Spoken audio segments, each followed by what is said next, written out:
primeiro relato de hoje aconteceu com a escrita Zete, em duas partes de início no ano de 1990 e 27 anos depois, para ser mais exata, em fevereiro de 2017. Um relato bem recente. Vamos ao relato. Oi, GRP, meu nome é Zete. Tenho 40 anos, sou policial, não vou revelar a você que nome uso no meu trabalho nem qual a minha patente. Mas posso te garantir que nos dias atuais tenho um certo cargo importante perante o batalhão a qual faço parte. Claro que tudo que vou relatar a você aqui foi confidenciado a você no particular, para que você pudesse ver que a minha história era verídica e verdadeira. Peço a você que, por favor, não mostre fotos e documentos destinados a você como prova da veracidade dos fatos que vou relatar a seguir, para evitar maiores problemas perante a justiça.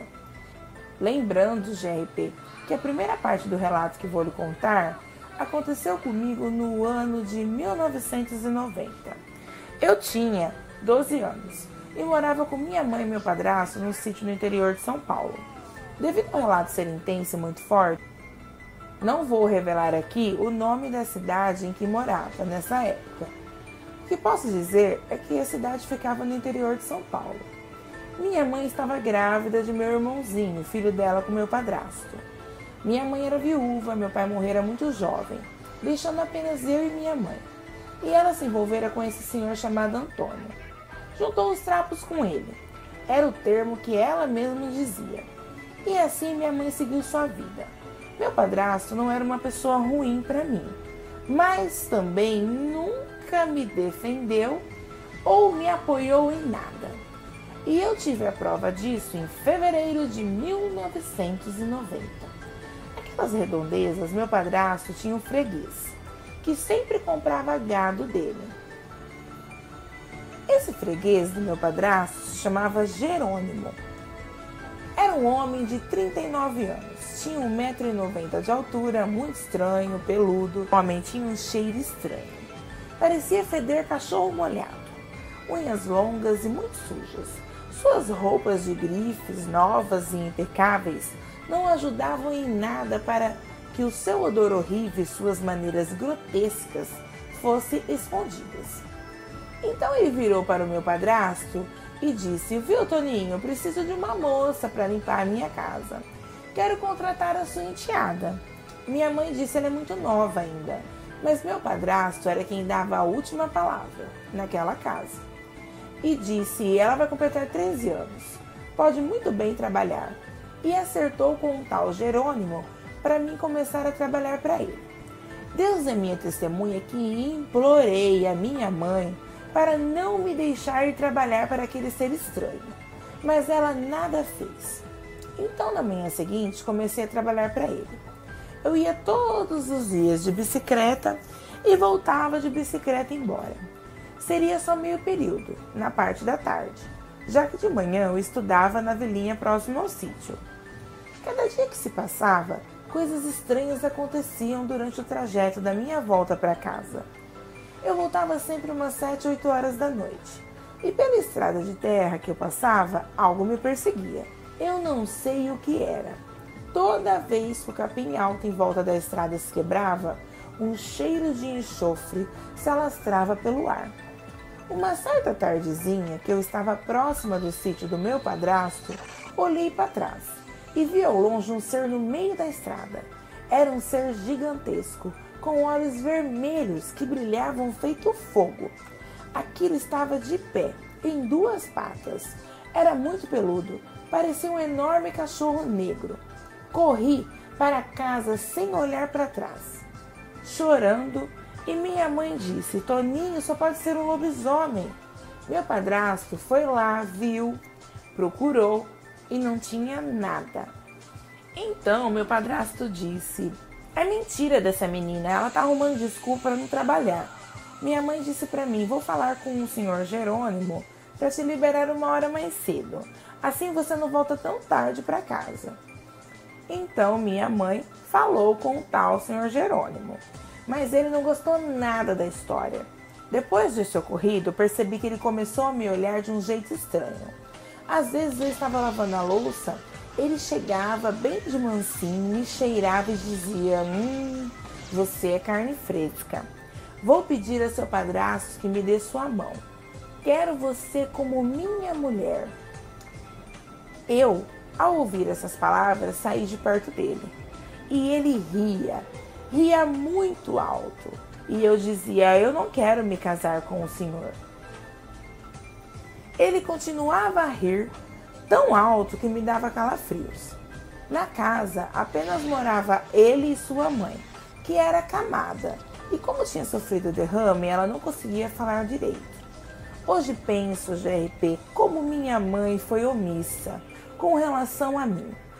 Eu, se tivesse uma filha, jamais permitiria ela no meio do nada com um ser daqueles. Eu estava apenas com 12 anos. Seu Jerônimo não estava de brincadeira e pediu ao meu padrasto minha mão. Minha mãe negou. Meu padrasto titubeou. Estava na cara que ele queria se livrar de mim. E o senhor Jerônimo ficou furioso. Passou a me tratar pior ainda depois desse dia. Até que o que eu temia, GRP, aconteceu. Eu estava limpando o quarto da mãe dele. E ele chegou da rua, tomou um banho, me pegou pelo braço e me arrastou para o quarto dele. A pobre senhora na cama não falava nada, mas vendo a cena começou a se desesperar. Ele disse, agora você vai ser minha. Começou a rasgar as minhas roupas. Eu gritava tanto. Levei um tapa na cara. Os olhos dele passaram de negros para vermelhos feitos. Quando eu achei que ia ser estrupada por aquele nojento asqueroso, ouvi um grande barulho. Algo tinha caído no chão. Ele saiu de cima de mim, dando um salto sentido à porta. Mas antes de sair, olhou para mim com um olhar maléfico e disse, vadiazinha, não saia daí. Tem um brinquedinho aqui para você. E falando isso, passou a mão no seu órgão genital e saiu. Era sua mãe, que no desespero em me ajudar, tinha conseguido cair da cama. Ele gritava muito com ela. Velha maldita, eu devia te matar. Você só me atrapalha, encosto dos infernos. A janela do quarto dele estava aberta, somente com a cortina. E eu não pensei duas vezes. Pulei a janela e corri feito uma louca. Mas eu não corri para casa, não. Eu fiquei com medo dele me pegar no caminho. Afinal, ele era um lobisomem. Eu corri para o sítio vizinho mais próximo. Eu conhecia a dona do sítio. O nome dela era Rosinha. Ela era amiga de minha mãe. Chegando lá, toda roxa, arranhada, com as roupas rasgadas, seminua, chorando muito, contei a dona Rosinha o que aconteceu. E ela me ajudou. Acreditou em cada palavra minha. Me deu um banho, roupas novas. E assim que seu marido chegou, eles me levaram até o sítio do meu padrasto. Chegando lá, qual foi a minha surpresa? Quando meu padrasto começou a gritar comigo. Vadia, sem vergonha. E até queria me bater. Ele falava, Jerônimo esteve aqui e disse o que você fez. Se ofereceu para ele pelada na cama dele. E ele te jogou para fora da casa dele. Você não tem vergonha na sua cara? Minha mãe só chorava, mas não falava nada. E Dona Rosinha e seu marido me defendendo. Meu padrasto só não me bateu porque eles não deixaram. Então Dona Rosinha disse à minha mãe, Ana, você tem que defender a sua filha. Pare e pense como uma criança de 12 anos pode fazer isso, que aquele crápula diz que ela fez. Ele tentou abusar dela, olhe para ela, está toda marcada. Você é mãe dela, tem que defender ela, vamos, faça alguma coisa. Então, minha mãe disse a mim, Zete, por que você fez isso, filha? Se seu pai fosse vivo, ele teria vergonha de você. Então, eu disse à minha mãe aos prantos, se meu pai fosse vivo, mãe, ele não permitiria que eu fosse trabalhar para aquele monstro. Minha mãe abaixou a cabeça, se calou e apenas chorou. Meu padrasto disse, fora daqui, aqui você não fica mais, sua vadia, vai embora. E minha mãe tentou falar com ele, mas ele disse a ela: Ana, você escolhe. Ou vai com ela ou fica aqui comigo.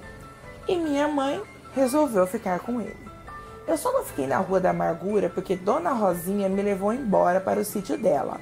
Cuidou de mim, me tratou como filha, me deu amor, coisa que minha mãe nunca me deu. Só que com o passar dos dias, o sítio de Dona Rosinha começou a ser atacado à noite pela fera, o maldito lobisomem. Chegou a tentar entrar na casa, matou vários animais e o marido de Dona Rosinha sempre recebia a bala. Aí então a fera corria e ia embora. Depois desse ocorrido, Dona Rosinha decidiu que eu não poderia mais ficar ali. Eu não estava segura e me enviou para outra cidade bem longe dali, onde sua filha estudava e morava. Cidade essa que mudou a minha vida totalmente, GRP, aonde resido até hoje. O que posso dizer é que fica no estado do Paraná. Dona Rosinha e seu marido forneceram o dinheiro necessário mensalmente para sua filha, para que ela pudesse cuidar de mim, para que eu pudesse estudar, ter uma boa formação acadêmica. E foi assim que eu conheci Clara, a filha deles. Ela era um pouco mais velha que eu, tinha 20 anos. Eu tinha acabado de completar 13. E assim foi, comecei minha nova vida. A partir do dia que saí do interior de São Paulo e me mudei para o estado do Paraná. Carregava comigo uma enorme mágoa e uma sede intensa de vingança. Dona Rosinha sempre nos visitava, umas 2 vezes no ano, e eu sempre tinha notícias da minha antiga família, através de Dona Rosinha. Não que eu me interessasse, mas Dona Rosinha dizia que eu deveria perdoar minha mãe e meu padrasto. Aprendi a lutar diversos tipos de lutas: boxe, judô, karatê, kung fu, muay thai. Eu sempre fui fascinada pela autodefesa. Acho que de alguma forma o que aconteceu comigo aos 12 anos me traumatizou. Quando atingi a idade propícia, entrei para a polícia.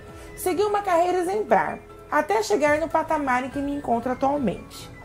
Tive alguns namorados, mas nunca me casei. Não tive filhos. O trabalho era minha distração. Clara, filha legítima de Dona Rosinha, cuidou de mim e me acolheu. Depois de um certo tempo, ela se casou, teve filhos e foi morar com seu marido. Hoje eu tenho minha própria casa. Até então, nunca mais eu tinha voltado para o interior de São Paulo. Mas eu tinha um plano em mente. Enquanto eu não me vingasse daquele crápula desgraçado, eu não teria paz. Meu padrasto já tinha falecido. Ele teve o que merecia. Teve trombose e foi morrendo aos poucos, vendo seu corpo tendo que ser cortado aos poucos por causa da doença. Minha mãe ainda é viva e mora lá num sítio com meu meio-irmão caçula, já que durante esses anos que se passaram, ela teve mais 4 filhos além de mim. Então eu preparei as minhas malas, coloquei tudo no carro e parti do Paraná para São Paulo.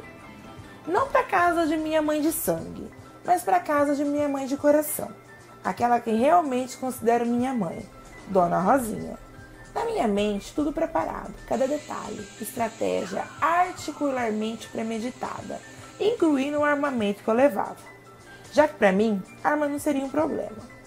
Não disse nada para minha mãe Rosinha que eu iria para lá. Eu cheguei de surpresa. Ela ficou muito feliz por um lado, mas muito preocupada por outro, pois ela sabia bem o que me levara até lá. O tal senhor Jerônimo ainda estava vivo. Ele tinha 66 anos de idade. Minha mãe Rosinha não morava mais no sítio. Agora, ela vive na cidade, que tem nas proximidades do sítio. O sítio continua lá no mesmo local. Ainda é de propriedade de minha mãe Rosinha. Ela paga diariamente para o senhor ir lá cuidar de tudo durante o dia. E dos poucos animais que restam no sítio, já que o marido de Dona Rosinha também já é falecido há algum tempo. Como eu disse acima, minha mãe de sangue, Ana, continua morando no mesmo sítio. Fiquei 2 dias na casa de minha mãe Rosinha na cidade. E depois, mesmo contra a vontade dela, parti para o sítio. Fiquei hospedada lá. Durante o percurso, passei nas proximidades do sítio de minha mãe de sangue, mas não tive coragem de parar lá. O meu orgulho falou mais alto. Passei pelo sítio daquele maldito Jerônimo. E tudo veio à tona. Tudo veio à minha mente novamente. Nada mudara. Tudo estava do mesmo jeito. Segui caminho na estrada para o sítio de minha mãe Rosinha. Chegando lá... Bom, galera Este Trevas, devido ao relato ser muito grande, vou dividir ele em duas partes. Então vocês vão poder saber do desfecho final desse relato na próxima maratona do canal. Vamos ao segundo relato de hoje. Olá, JRP. Me chamo Denise. Sou moradora de Goianazes do Pará. Quero confidenciar a vocês, seus inscritos, alguns relatos que aconteceram comigo. Vamos ao relato. Há 3 anos atrás eu estava casada. Eu e meu ex-marido estávamos deitados em casa. Já eram 10h30 da noite. Então, do nada, começamos a escutar um bode berrando na porta de frente da casa. Achamos aquilo estranho, mas deixamos aquilo de lado. Aí passou-se 3 dias, eram as 8 horas da noite. Eu e meu ex-marido começamos a brigar. A gente se xingou. Aí ele foi dormir em uma cama de solteiro na sala e eu na de casal no quarto. Na hora que deitei na cama, uma coisa começou a arranhar a cama e me agarrou. No escuro em que eu me encontrava, eu não consegui distinguir o que era aquele ser que fazia isso comigo. Eu lutei contra aquela coisa, tentando me desvencilhar dela, e saí correndo para a sala. E falei para o meu ex-marido dormir comigo no quarto. Aí eu falei para ele o que tinha acontecido, e ele não acreditou. Falou que era besteira. Quando a gente se deitou, um bode apareceu no quarto e começou a berrar muito alto. Ele também viu e ouviu. Ele ficou com muito medo e falou: não vamos fazer nada, vamos tentar dormir, quem sabe isso vai embora. E do mesmo jeito que o bode apareceu, o bode sumiu. Outro relato que aconteceu comigo, minha amiga JRP, foi que todo dia eu fico sozinha com minha filha em casa. Aí uma semana atrás, se não me engano, minha mãe foi trabalhar. Fiquei sozinha com minha filha. Aí deixei ela assistindo televisão, como sempre faço. E vim para o quarto, deitar na cama. E mandei uma mensagem de bom dia para uma amiga minha. Fiquei esperando ela responder. Mas eu estava me vendo mandando uma mensagem para essa minha amiga pedindo socorro. Aí eu vi alguma coisa tentando abrir a porta. Essa coisa batia muito, parecia que ia derrubar a porta. Então, visualizei minha filha indo para a porta e chamei ela. Quando, para o meu espanto, surge a minha filha na beira da minha cama e diz: mãe, tem alguém lá fora, tá batendo na porta. Foi nesse momento que saí daquele transe em que eu estava e falei para minha filha que não era nada. E aquilo que estava batendo na porta parou de bater. E eu vi uma luz azul indo embora. Em 2015, eu fui para a casa da minha ex-sogra. Ela mexia com magia e incorporava espíritos. Nesse dia, eu dormi por lá. E toda vez que eu acordava de madrugada com vontade de fazer xixi, quando eu abri os olhos, eu vi um homem todo de preto com os braços cruzados. Ele ficava me encarando. Eu ia no banheiro, quando eu ia ver, ele estava na porta. Isso acontecia toda vez que eu dormia na casa da minha ex-sogra. Ano passado, no meio do ano, eu fui embora para Pacajá, no Pará. Lá eu morava na casa de minha avó. Nessa casa morava meu tio, minha prima e o filho da minha prima também. Minha prima e o filho dela dormiam comigo. Só que no quarto tinha 3 camas, 2 de casal e uma de solteiro. Aí, lá pelas 9 horas da noite, a gente resolveu deitar para dormir. Fechamos a porta. Mas eu não conseguia dormir. Quando deu 10 horas da noite, uma borboleta preta apareceu dentro do quarto. Eu não sabia de onde ela tinha vindo. Me senti incomodada e resolvi colocar a borboleta para fora do quarto. Coloquei a borboleta para fora, fechei a porta e me deitei. Me embrulhei. Aí eu vi o homem de preto, com os braços cruzados. Ele veio até mim e apertou com muita força a minha barriga. Aí eu pedi para dormir na cama com minha prima e ela deixou. E depois esse homem desapareceu.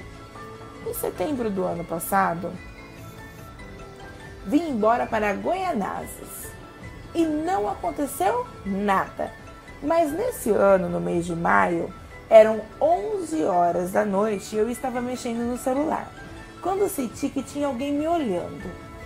Olhei para o lado e lá estava aquele ser negro me olhando e depois sumiu. Eu não sei o que ele quer. Eu queria que alguém me ajudasse a entender o que acontece comigo e por que esse ser das trevas me persegue até hoje. Obrigada por me ouvir, GRP. Boa noite.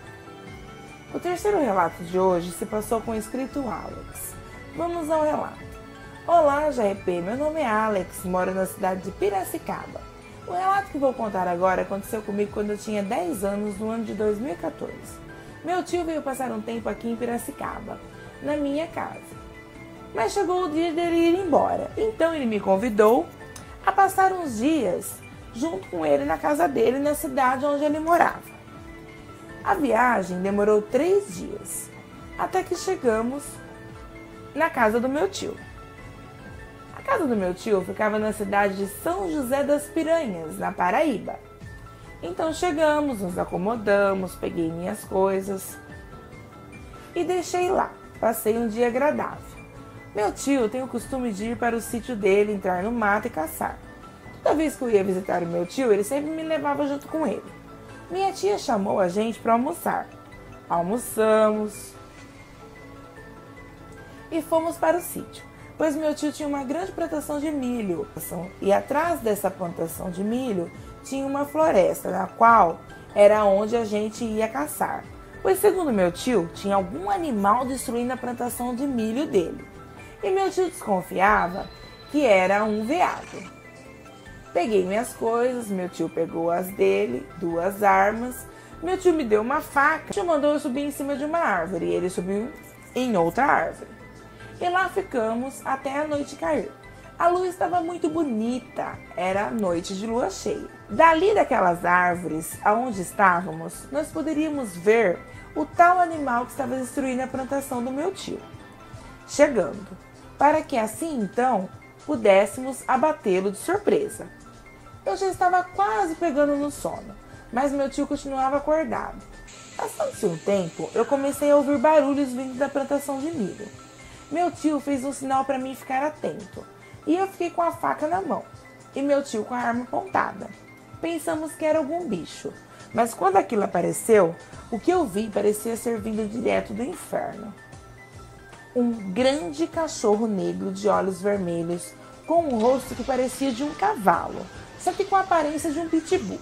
Os dentes dele eram muito grandes, orelhas pontiagudas, as garras dele, que mais pareciam facas, eram muito grandes. O pelo dele era preto, com as pontas acinzentadas, e ele parecia não ter visto a gente. Meu tio apontou a arma para ele. Quando uma coisa inesperada aconteceu. Aquele cachorro, que antes estava de 4 patas, começou a se levantar e ficou em 2 patas. Eu fiquei com muito medo, fiquei muito assustado, quase caí da árvore. E tentava gritar, mas eu não conseguia. Aquilo começou a cheirar o ar como se tivesse sentido o nosso cheiro. E de repente olhou para mim e para o meu tio. Eu fiquei muito assustada, eu fiquei sem reação. Aquilo rosnava e soltou um grande uivo que arrepiava até a alma. Eu não conseguia acreditar que aquilo estava na minha frente. Então, aquela fera tentou pegar meu tio. Meu tio estava numa árvore mais alta, enquanto eu em uma um pouco mais baixa. Foi tudo muito rápido. Na hora que a fera tentou pegar meu tio, ele no susto tentou se desvencilhar do animal. Então a fera veio na minha direção. Meu tio, vendo que ele veio para cima de mim, na árvore, tentou atirar. Mas na escuridão em que estávamos, com a copa das árvores, ele ficou com medo de atirar e me acertar. Foi aí que aquilo tentou pular para me pegar. Eu lembrei da faca. Na hora que aquilo deu um pulo, eu consegui furar o seu olho esquerdo. Não me perguntem de onde tirei força, mas quando você está entre a vida e a morte, você é capaz de tudo para sobreviver. Aquilo saiu correndo no meio do mato, dando vários gritos e gemidos.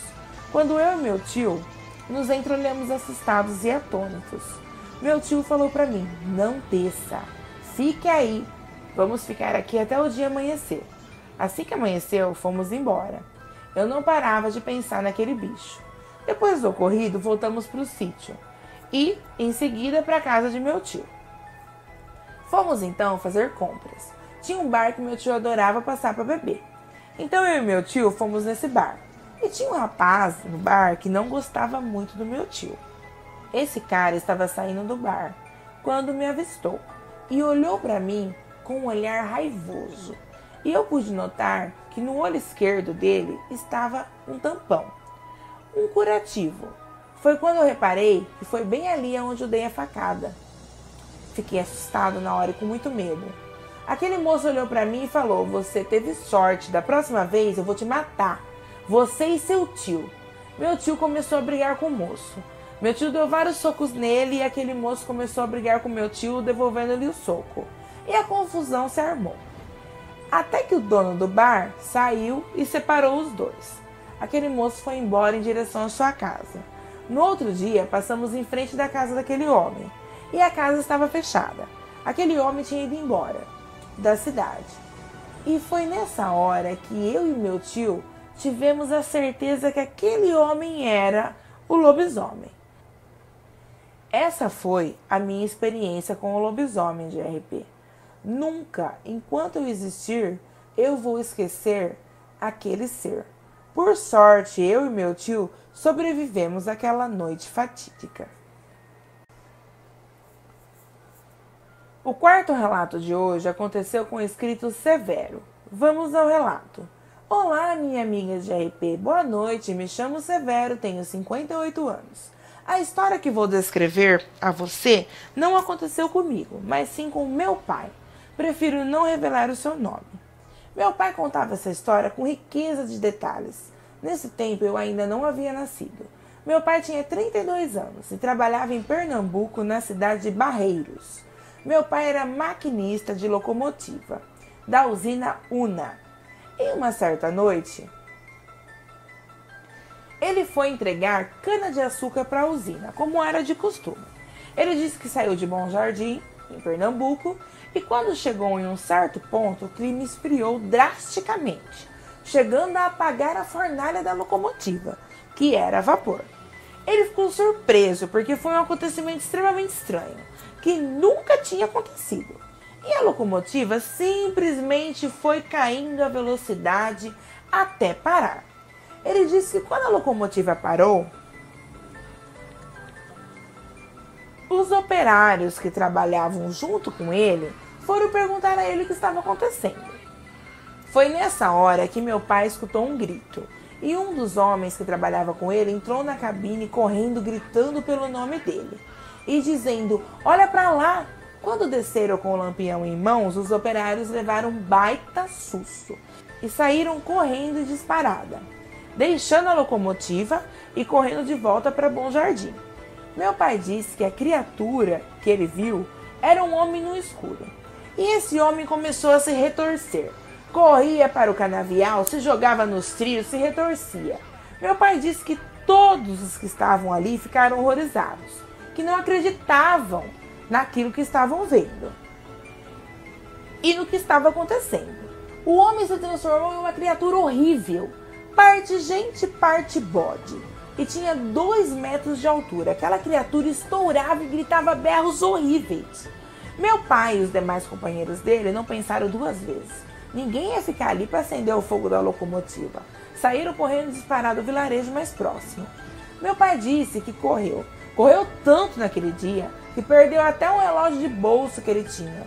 E sempre com a impressão que aquela criatura estava atrás deles. Chegando em Bom Jardim, já eram 3 horas da madrugada, bateram na porta da venda. E o barraqueiro abriu a porta. E todos entraram e contaram o que estava acontecendo. O barraqueiro ficou com uma cara muito séria.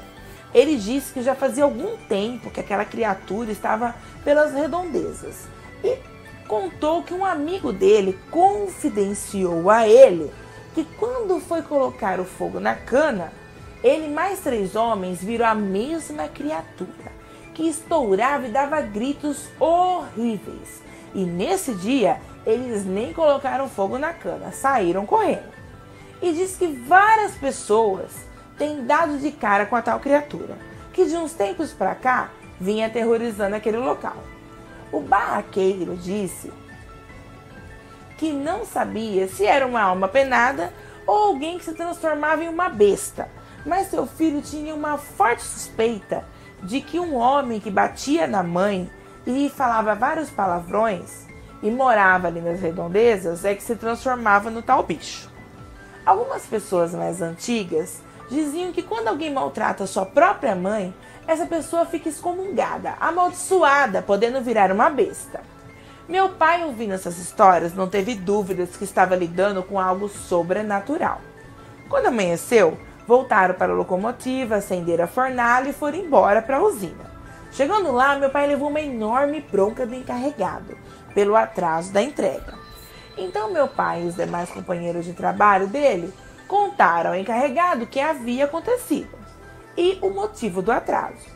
O mais incrível, GRP, é que o encarregado do meu pai não disse nada. Ficou calado, como se já soubesse da história, como se não fosse a primeira vez que o fato ocorrera. Foi aí que meu pai não pensou 2 vezes e disse ao seu encarregado: se não me transferir de horário, eu peço as minhas contas. E depois desse ocorrido, mudaram até ele de linha. Ele não passava mais por aquela linha. Depois daquele dia, meu pai nunca mais ouviu falar daquela criatura. Isso faz muitos anos. Meu pai hoje já não está mais entre nós. Ele morreu em 1999.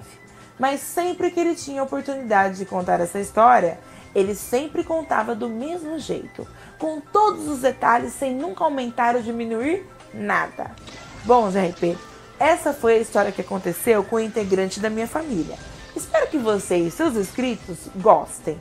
Obrigada e boa noite. Bom, galera de trevas, essa foi a nossa maratona de hoje. Sinistra, sinistringue e sinistras.